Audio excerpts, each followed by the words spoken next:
हाँ, देखिए, ये बैठक आज माननीय मनोहर लाल जी की अध्यक्षता में हुई और काफ़ी काम इसमें हो चुके थे। अभी जो आर्ट एंड कल्चर है उसके नाम से ज़मीन जो है वो लोग ट्रस्ट के नाम आएगी जी। और उसकी जिस प्रकार का वहाँ निर्माण हो रहा उसकी पूरी योजना बन चुकी है और जल्दी उसका टेंडर प्लॉट करने वाले हैं। और हमारा प्रयास रहेगा कि 27 अक्टूबर जो बंदा बहादुर जी की जन्म तिथि है तो उनकी जयंती पे उसका उद्घाटन करने का हमने फैसला किया। तो मैं समझता हूँ सारे काम को तब तक पूरा कर लेंगे। देखिए, बिल्कुल गैर जिम्मेदाराना आरोप है।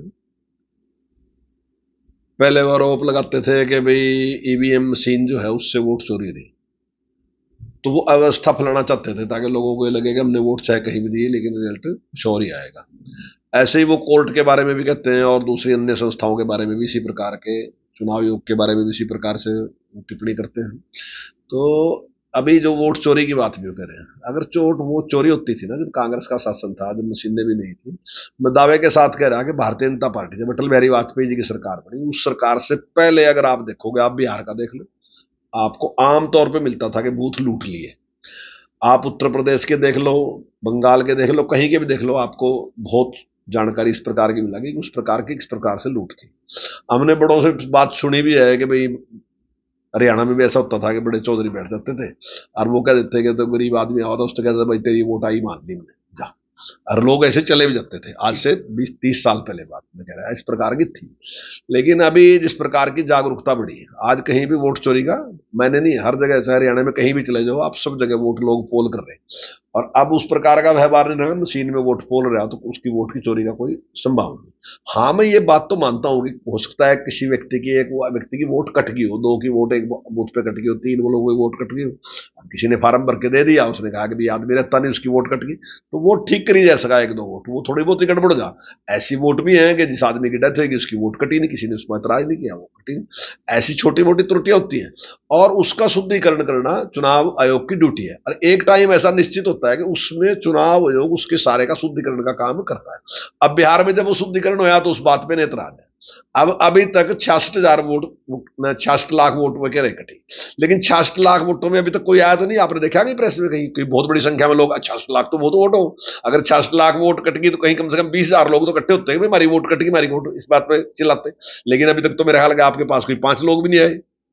हालांकि ऐसा नहीं मैं कह रहा कि 5 भी नहीं है, पर 5 भी कहीं दिखाई नहीं दिए जिन्होंने कहा हो, नहीं तो हजारों की संख्या बढ़ना चाहिए, हमारा वोट कट गया।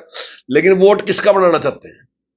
राहुल गांधी जी चाहते हैं कि जो बांग्लादेशी है उनका वोट नहीं कटना चाहिए। तो क्या बांग्लादेशी निश्चित करेंगे कि भारत में कौन सी सरकार बननी चाहिए? वो फैसला करेंगे। तो ये आज देश के पक्ष के नहीं बल्कि देश के विरोध में काम कर रहे हैं। तो ये आज और केवल इसकी बात नहीं है। अगर अब झारखंड के मुख्यमंत्री का बयान सुनकर देख लो, वो भी ये कहते हैं कि भाई बांग्लादेशी को वोट नहीं करें। और बंगाल में तो मुख्यमंत्री ये कह रही कि वो सड़क पर उतर कह देगी अगर आप बांग्लादेशियों को वोट काटोगे, ऐसा नहीं हम होने देंगे।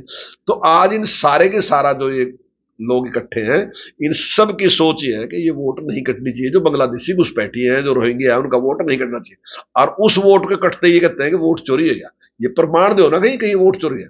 अब आज वोट काटना किसी का, दूसरा इस प्रकार करना कोई आसान काम नहीं है। चुनाव आयोग ने एक बहुत अच्छी व्यवस्था कर दी है। वो व्यवस्था क्या है कि जो बीएलओ है, बीएलओ के जो में एक ही बूथ है, अब जहां वोट बनाएगा, ज्यादा बूथ नहीं उसके ऊपर, वो केवल 1,000 वोट या 1,200 वोट जो भी है वो बनाने की उसकी ड्यूटी है। उस बीएलओ के साथ एक बीएलए 2 है, वो पार्टी का है, मेरी पार्टी का भी है, कांग्रेस का, सब पार्टियों का अधिकार है कि वो अपना बीएलए 2 बना हुआ। तो जो वोट बनेगा और कटेगा वो उनकी सहमति। अगर वो इंटरेस्ट लेते तो फिर जरूरी नहीं है, पर अगर वो इंटरेस्ट लेंगे तो उस टाइम भी वो चेक कर सका कि कौन सा वोट बना और कौन सा वोट कटा। तो अभी इस प्रकार का संभव नहीं है कि इतनी कोई वो हो सका।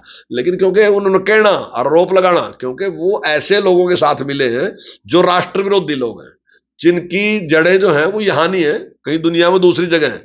और ऐसे ही लोग हैं, तभी तो आप देख रहे हैं ना, बार बार कह रहे हैं कि देश में जो स्थिति है बांग्लादेश जैसी स्थिति यहां भी हो सकती है। उनको, उनके मन में बड़ी तड़प है कि यहाँ स्थिति कब होगी बांग्लादेश जैसी, कब यहाँ नेपाल जैसी स्थिति होगी। बड़ी तड़प है इस बात की कि कब होगी, क्योंकि वे देश को बर्बाद करने की सोच रहे हैं। क्योंकि अगर राज उनके हाथ में नहीं आता तो वो सोचते हैं हम देश को बर्बाद कर देंगे।